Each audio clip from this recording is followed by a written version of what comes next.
លោកតាយើងជាមនុស្សចង់អភិវឌ្ឍតែប្រពន្ធយើងជាមនុស្សមិនចង់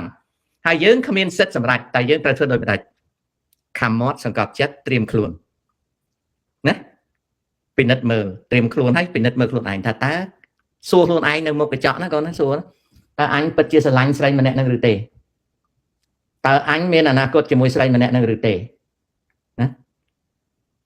សួរពីម៉ាត់នៅមុខកញ្ចក់ឆ្លោះកញ្ចក់សួរតើអញស្រឡាញ់ស្រីនឹងឬទេស្រឡាញ់ព្រោះនាងនឹងស្អាតអញស្រឡាញ់គាត់ណាតើអញណាយល់ឃើញថាបើនៅអញ្ចឹងជាមួយគាត់ហ្នឹងតើអញព្រមវេទនាអញ្ចឹងទេអញព្រម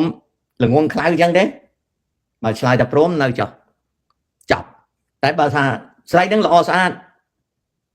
អញស្រឡាញ់រូបរាងក៏ស្អាតនៅលើក្រែក៏អោបស្រួលទៀត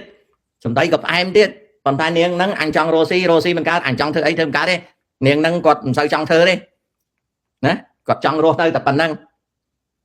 សួរខ្លួនឯងថាចង់រស់នៅអញ្ចឹងឬទេបើមិនចង់រស់នៅទេលេងក្បាលចោលចប់ចង់នាងឯងកូនសេដ្ឋីក៏ដោយក៏លេងក្បាលចោលបានដែរពីព្រោះយើងជឿទៅលើចំណេះដឹងរបស់យើងថាយើងអាចនឹងទៅរកវិថីជីវិតយើងបានណាកូនណាឧបមាថាឪគេផ្កាយ8យើងអត់មានអធិពលត្រួតត្រែលើគេសំចែកផ្លូវគ្នាពីព្រោះអីមហិច្ឆតារបស់យើងគឺជា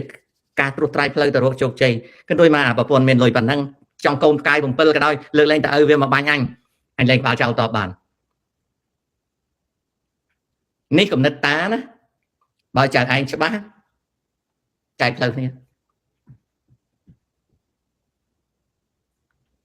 មិនដែរបងប្អូនមានអ្នកណាគិតដូចខ្ញុំទេមានអ្នកណាគិតស្តៀងខ្ញុំទេស្រីនេះស្អាតតែស្អាតដែរឪវាគ្រួសារវាមានជាងខ្ញុំប៉ុន្តែខ្ញុំសម្រាប់អីអត់បានវាត្រួតត្រែខ្ញុំហើយវាអត់ចង់អភិវឌ្ឍខ្លួនឲ្យទៅជាឯករាជ្យទេប៉ុន្តែខ្ញុំចង់នេះចង់លែងនេះទៅហើយបើខ្លួនខ្ញុំវិញ allergy ជាងគេបំផុតរឿងប្រពន្ធមានពេករឿងប្រពន្ធមានពេកខ្ញុំ allergy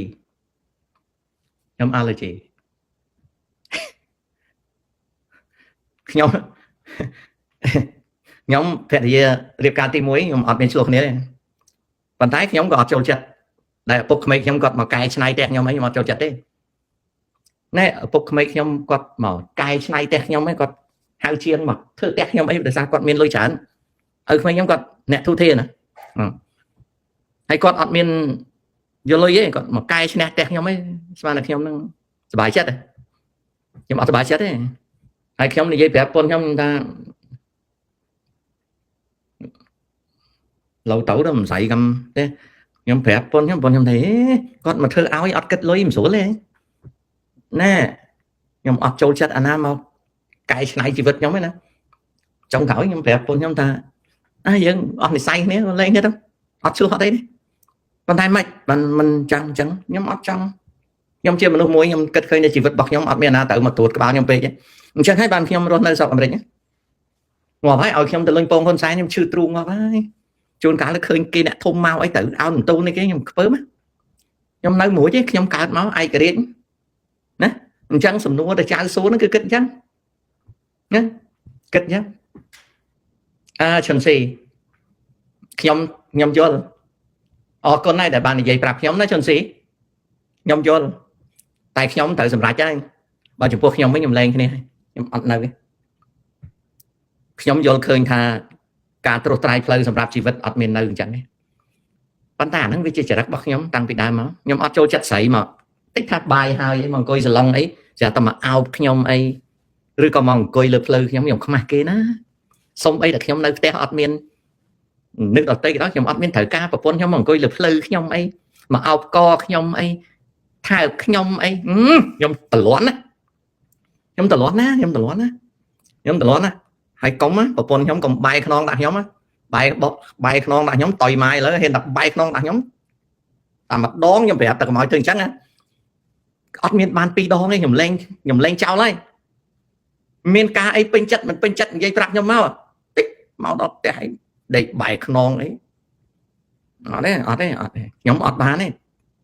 ដេកបាយខ្នងខ្ញុំប្រាប់ខ្ញុំសួរភ្លាមខ្ញុំអត់ព្រមទេណាតែខ្ញុំវាមិនដែលជួបខ្ញុំប្រាប់ណាអត់មានន័យណាពេលខ្ញុំមកពីធ្វើការវិញចាប់ដេកបាយខ្នងដាក់ខ្ញុំទេមានការអីនិយាយមួយខ្ញុំមកខ្ញុំដោះស្រាយឲ្យអូមកដេកបាយខ្នងដាក់ខ្ញុំអីហ្នឹង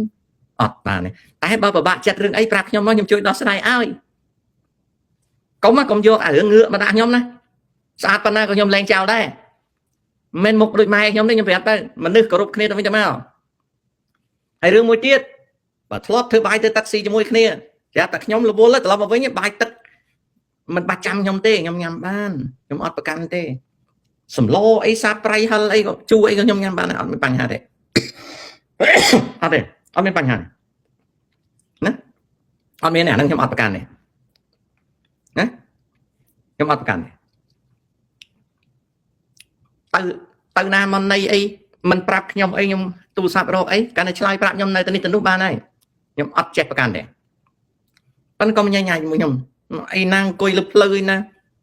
អេមុំបានហើយណាហើយតិចមុខគេអីមកអង្គុយលើភ្លៅខ្ញុំមិនចូលចិត្តទេខ្ញុំអត់ចូលចិត្តទេណាអាហ្នឹងវាជាទម្លាប់របស់ខ្ញុំប្រាប់ភ្លាមថាកំបាច់ធ្វើអញ្ចឹងហើយអានិយាយដើមគេនេះទៀតតិចទៅនិយាយដើមគេអានេះបានអានេះអីកុំនិយាយមកខ្ញុំហាមម្ដងហាមពីរដងហាមបីដងបើថានៅមិនស្ដាប់ទេខ្ញុំមើលមុខលើនៅផ្ទះយើងគិតរឿងលើយើងអត់មាននិយាយរឿងដើមគេទេអត់មានទេអាណាស្អាតអាណាមិនស្អាតអីអត់ដឹងទេពោះតាំងតែពីដើមមកខ្ញុំរស់នៅអញ្ចឹងណារស់នៅអញ្ចឹងខ្ញុំរស់នៅអញ្ចឹងណាមិនកាចទេបងយើងមានរបៀបរបស់យើងមនុស្សប្រុសវាចាស់កម្រិលណាបងណាវាចាស់កម្រិលដែរវាគំនិតវាចាស់កម្រិលណាហ្នឹងវាចាស់កម្រិលណាក្មេងចង់ថ្ងៃវាមិនអញ្ចឹងទេបងហុយវឿនណាអូយបងពីថ្ងៃអាទិត្យហ្នឹងខ្ញុំ work overnight ប៉ុន្តែខ្ញុំដេកមួយព្រឹកហើយថ្ងៃមិញហ្នឹងណាខ្ញុំដេករហូតដល់យប់តាឥឡូវវាអត់ងុយទេបានមកធ្វើចូលបងខ្ញុំជោក snow ឡើងអស់ link clean អស់ហើយបន្តិចទៀតហ្នឹងខ្ញុំត្រូវចាញ់ទៅក្រៅទៅមើលគេឈូស snow ដាក់មាត់ driveway ខ្ញុំបងឯងតែមិនបន្ទោសវាទេពីព្រោះវា snow ច្រើនអញ្ចឹងខ្ញុំត្រូវទៅចូល driveway ខ្ញុំអាមាត់ច្រកចូល driveway ខ្ញុំឥឡូវពេញអស់បងពេញអស់ហើយអាផ្លូវមុខផ្ទះខ្ញុំមិនមែនផ្លូវរត់ទេណាផ្លូវភូមិតែធ្វើម៉េចបើវាចូលអញ្ចឹងហើយតើរៀនគណនេយ្យល្អបងល្អ accounting ល្អណា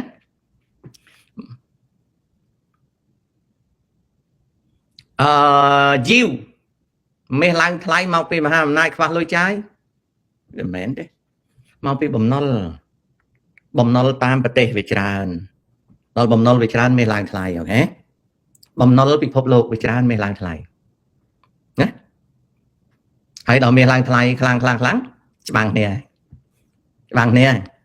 ដល់ច្បាំងគ្នាហើយអញ្ចឹងទៅបានផល2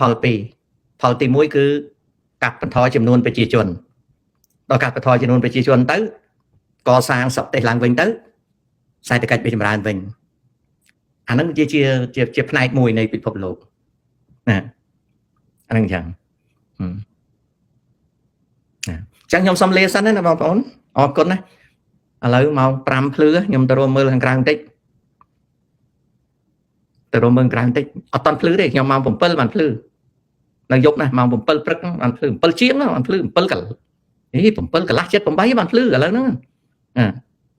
មេឡើងថ្លៃមកពីអ្នកវិនិយោគលែងសូវមានទំនុកចិត្តលើដុល្លារ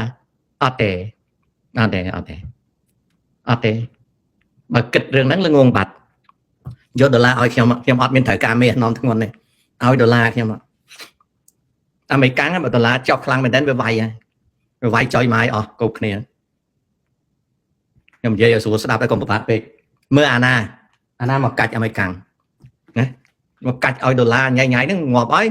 អត់មានសល់ទេវាយប្រកាច់គ្រប់គ្នាវាយឲ្យស្ដារឡើងវិញកុំថាឡើយ UN អីណា World Trade Organization អីណារុស្ស៊ីអីណាដាក់ឯងខ្ទេចអស់មានសល់មិនដឹងទៅវាយទេមាននៅស្រុកឯងដឹកយកមកស្រុកឯងទៀត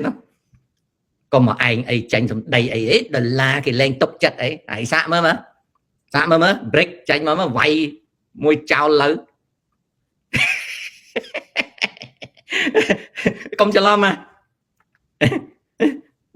សំខាន់ជាងគេណាពាក្យខ្មែរយើងគេថាអញវាយយកមិនបានអញប្លន់ជឿដែរម៉ាំងគេជឿមិនជឿណា វាយយកបានប្លន់អានឹងអញ្ចឹងអីចោតនេះចោតគេធ្វើរាល់ថ្ងៃនៅអត់ដឹងទៀតតែគេយកបានគេប្លន់ណាជឿទេចៅអាចៅបានគេកិញហើយជឿតាទេកុំញ៉ៃញ៉ៃមួយលុយដុល្លារញ៉ៃញ៉ៃច្បាំងនេះឡើយquestion not clear អ្វីដែលចង់សួរគឺហេតុអ្វីដែល Delta Market Caps វាដាច់ក្រុមហ៊ុនយក្សចាស់វសា PTT និង AOT 25 26មកពីសម័យ AI លោកវាអញ្ចេះកូន products និងមុខរបររបស់ក្រុមហ៊ុននីមួយវាមានក្រុមហ៊ុនខ្លះវាស្ទុះលឿនវាមានក្រុមហ៊ុនខ្លះវាទឿឧទាហរណ៍ដូចក្រុមហ៊ុន pharmaceutical នៅស្រុកអាមេរិកណាក្រុមហ៊ុន Pfizer អត់ឡើងសោះ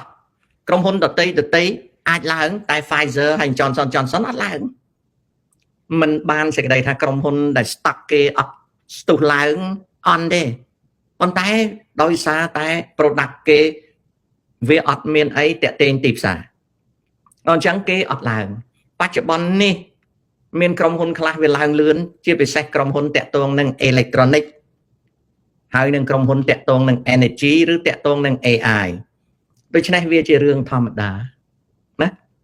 ដូចជាក្រុមហ៊ុន PTT អញ្ចឹងវាមិនមែនយកទៅប្រៀបនឹងពួក Delta ពួកអីបានទេខុសឧស្សាហកម្មគ្នាហើយដូចជាក្រុមហ៊ុន PC ទោះបីវាមិនឡើងលឿនមែនប៉ុន្តែក្រុមហ៊ុនគេមាំណាក្រុមគេវាធំណាដូចសប្ងៃនៅស្រុកអាមេរិកនេះ Nvidia ស្ទុះខ្លាំងណាស់ IBM នៅទឿមិនបានសេចក្តីថា IBM ហ្នឹងវាអន់ទេណាដូចក្រុមហ៊ុន SpaceX ហើយនឹងក្រុមហ៊ុន Amazon Space គេហៅស្អី Blue ស្អីគេនោះមិនមែនអន់ទេតែវាកំពុងតែបោះពួយទៅរកទិសដៅរបស់គេមួយអញ្ចឹងយើងជាអ្នកវិនិយោគនឹងត្រូវដឹងអំពីភាពធន់មាំរបស់វានៅពេលដែលយើងវិនិយោគមិនមែនយើងរត់ទៅអូឃើញឃើញ AI នឹងវាឡើងនាំនេះបញ្ជូនលុយទៅយើងថ្ងៃក្រោយយើងដួលហើយនៅក្នុង portfolio យើងត្រូវវិនិយោគឲ្យវាមាន slow grow medium grow ហើយនឹង high grow បើយើងថាក្រុមហ៊ុននឹងវា grow ខ្លាំងអញ្ចឹងអញជូនលុយទៅដាក់ហ្នឹងថ្ងៃក្រោយយើងចាញ់អស់លុយបានជា fund manager គេរៀប portfolio គេមិនមែនស្ទុះទេគេមិនមែនស្ទុះដូចយើងគិតថាក្រុមហ៊ុននឹងវាលឿនអញយកលុយទៅដាក់នឹងឲ្យច្រើនអត់ទេណាមិននិយាយច្រើនទេប្រពន្ធខ្ញុំឆ្នាំទៅមិញអស់ 50000 កូនប្រុសខ្ញុំអឺនបាន1លានខាតទៅវិញ 400,000 លក់បាន 60,000 ដោយសារអីកូនខ្ញុំអត់ឆ្លេឆ្លាតដូចប្រពន្ធខ្ញុំគាត់តាមរបស់តែវាឡើងលឿនចុងចប់គាត់ខាតអស់ 50000 ឃើញទេដោយសារអីដោយសារគាត់អត់ទាន់មានពិសោធន៍ចុះចំណាយកូនប្រុសខ្ញុំវាអត់ពិសោធន៍ទេប៉ុន្តែវា conservative វាអត់ទាំងមានពេល trade ផងវាអឺនជាង1លានណាដល់ពេលវាស្រកចុះទៅវិញទៅក៏វាលក់ទៅយក 60,000 លើទិញផ្ទះ40ឯ 55,000 វាយកលុយមកទិញផ្ទះឲ្យកាត់ថ្លៃកាត់ឈ្មោះផ្ទះថ្ងៃ12ខែក្រោយលុយសុទ្ធអត់មានពាក់ធនាគារមួយផ្សេងទេមានន័យថា earning ពី stock 55,000 អឺនឆ្នាំណាឆ្នាំ25មួយឆ្នាំអូបាន 55,000 ប៉ុនខ្ញុំខាតអស់ 50,000 ខ្ញុំអស់លីងអត់មានសល់ទេអានឹងមកពីអីមិនបានខ្ញុំអត់សល់ព្រោះខ្ញុំមានតែប៉ុណ្្នឹងអញ្ចឹងខ្ញុំដាក់ទុកតែប៉ុណ្្នឹងវាអស់ទៅខ្ញុំ involve ជាមួយនឹង COVID vaccine អីហ្នឹងណាពេលថាអត់សល់មិនមែនមានន័យថា account បាត់ទេណាវានៅមានប៉ុន្តែគាត់ថាវាអត់អឺនណាអាហ្នឹងវាអញ្ចឹងប្រពន្ធខ្ញុំអស់ 50,000 ដោយសារអីយើង catch up យើងខំប្រឹងតោងរបស់ដែលវាឡើងវាអត់ទេវាមិនមែនអញ្ចឹងទេសរុបមកការធ្វើវិនិយោគចំពោះខ្ញុំ conservative គឺអត់លោតតាមនឹងទេអញ្ចឹងខ្ញុំអត់ឆ្ងល់ទេណាកូនអត់ឆ្ងល់ទេចៅអត់ឆ្ងល់ទៅចៅទេខ្ញុំអត់ចេះឆ្ងល់អញ្ចឹងទេគឺមួយ ណាមួយកូនខ្ញុំវា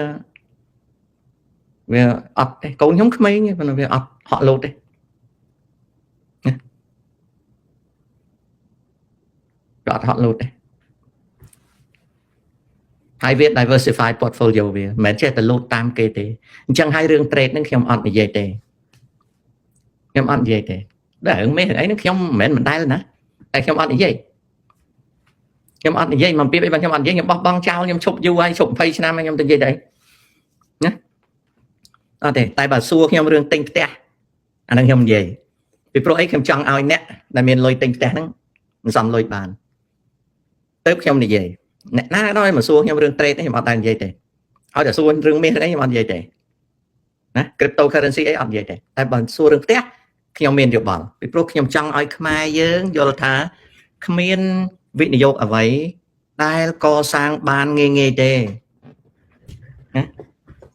វិនិយោគត្រូវការពេលវេលាត្រូវការការយកចិត្តទុកដាក់ត្រូវការការចេះដឹងហើយត្រូវការចិត្តអត់ធ្មត់ណាស់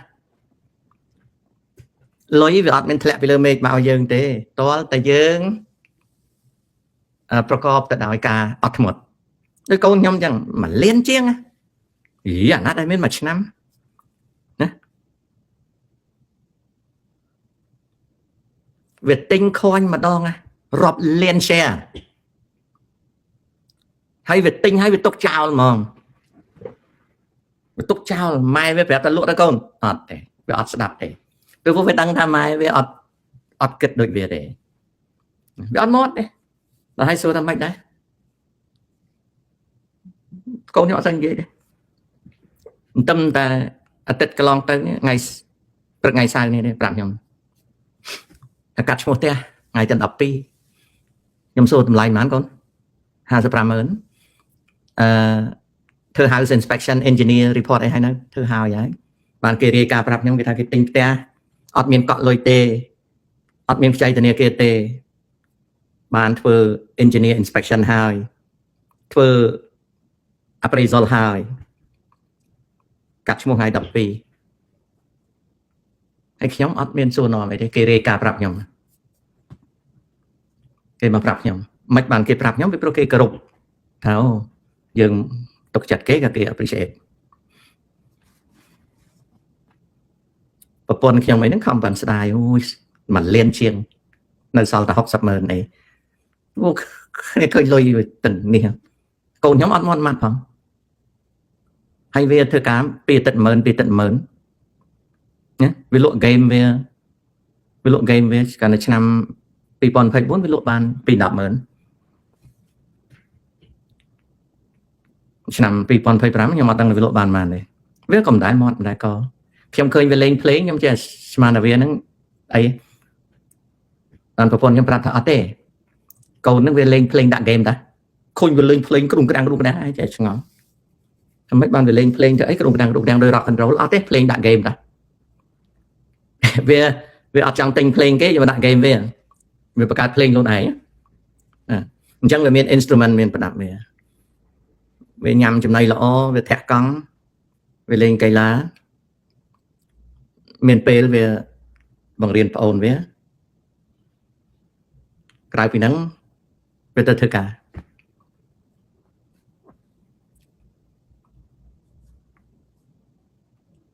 ហើយវារៀនដូចខ្ញុំប៉ុណ្ណឹងទៅយើងស្លាប់អស់ចិត្តហើយកូនវានឹងណូណាវាអត់លោតតាមគេតាមឯងមិនងាយទេជីវិតពិបាកណាស់អញ្ចឹងអារឿង trade រឿងអីហ្នឹងចៅឯងគិតណាចៅបើមិនស្ទាត់កំលូកណាអស់លុយហើយខំរៀនណាទោះបីមានលុយប្រហែលដល់ក៏ខំរៀនដែរខំរៀនមានតែមួយយ៉ាងទេចៅ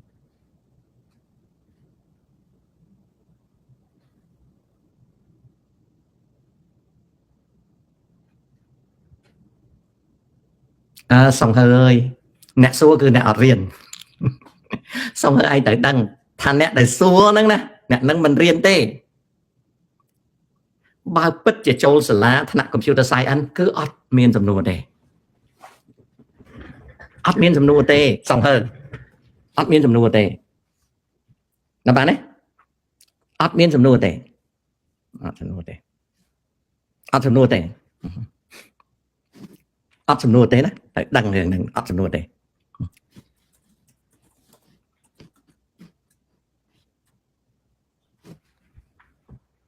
សង្ហើឯងកុំឆ្ងល់អ្នកសួរគឺអ្នកនឹងអត់ចូលរៀន computer science ទេបើចូលរៀន computer science គឺអត់សួរទេវាមានអ្នកណាដែលចូលមហាវិទ្យាល័យរៀនមុខវិជ្ជាហ្នឹងហើយមកសួរធ្វើអីយើងរៀនតាមវិញ្ញាសាដែលគ្រូដាក់ឲ្យវាមានរឿងអីត្រូវមកសួរនៅក្នុង YouTube ហ្នឹងវាអត់មានដូច្នេះសង្ហើឯងកុំផ្លែកចិត្តអ្នកសួរគឺអ្នកអត់រៀនអាហ្នឹងអញ្ចឹងណាសង្ហើយ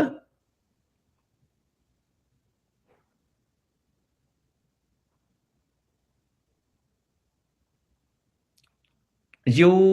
លេងយល់យ៉ាងណាចំពោះ graphic design បើសិនជារៀនឥឡូវតលតែ integrate សមាហរណកម្មជាមួយ AI ណាតលតែសមាហរណកម្មមានន័យថាភ្ជាប់ជាមួយវិទ្យា AI ពីព្រោះបន្តិចទៀតទៅ graphic design ត្រូវលឿនហើយត្រូវលឿនហើយត្រូវយល់ដឹងទីផ្សារបើមិនចឹងទេអត់ការធ្វើទេណាកូនណានឹងរឿងមួយមុខវិជ្ជាសង្គមនិងវិទ្យាសាស្ត្ររៀនចប់មួយណាងាយរកការងារធ្វើវិទ្យាសាស្ត្រងាយរកការងារធ្វើណាកូនណាធីលីថៃទិញអាវុធពីចិនច្រើនត្រៀមវាយខ្មែរមែនទេបាទត្រឹមត្រូវហើយ